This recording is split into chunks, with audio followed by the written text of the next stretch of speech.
Today is going to be a slightly different one. I don't talk about my academics a whole lot, so let's do that today. So I study a joint honours, psychology and English studies. So Stirling Uni rolls literature and language into the same degree course, with the compulsory kind of foundation modules at the beginning being all literature modules, which has always made very little sense to me.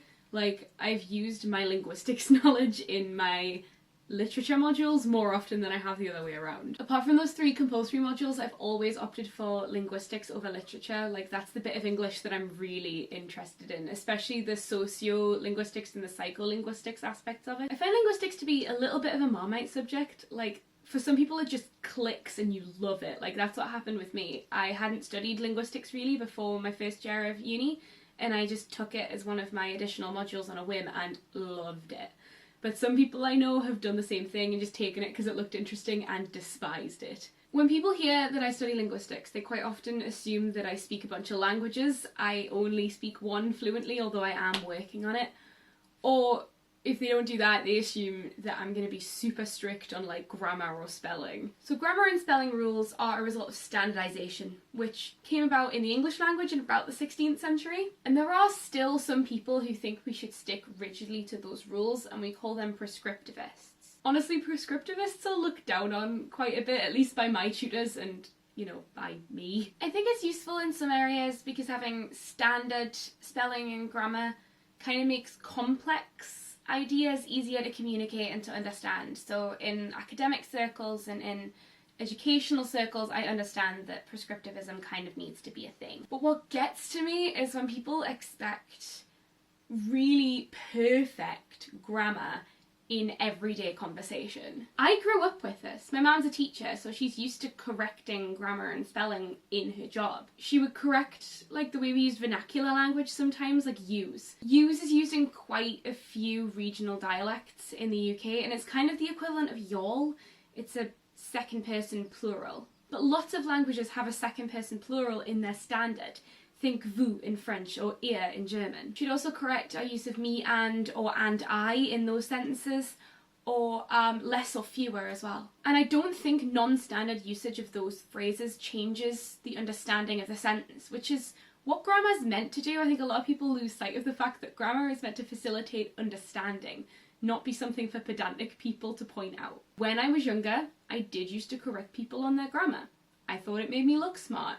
And then I studied linguistics. Because standardisation really became a thing in the 16th century, we're kind of stuck with the language that was used then. In essence, I know that some stuff has changed, but the grammar rules and the structure of the language are largely the same. And the structure of the language has changed dramatically through history. If we'd had standardisation at a different time, we might have been speaking something much closer to French, or had a really complicated case system. Language is such a fluid, evolving thing. Everyday conversation is changing constantly. Take the word yeet. It came into our language as a purely spoken word with the popularisation of that vine. Back then it was an exclamation, something like whoa or ah, and over time it's become a verb, to yeet. We've come up with a standard spelling, yeet, but why didn't we spell it yeet or yeet? We're still deciding which structural grammar rules apply to it. Is it yeeted or yoked? This seems ridiculous, but it's a new word, part of our vocabulary, and people are still deciding how it works. Language is ever evolving, and if we will allow the word yeeted, what's wrong with 10 items or less? Use is another example.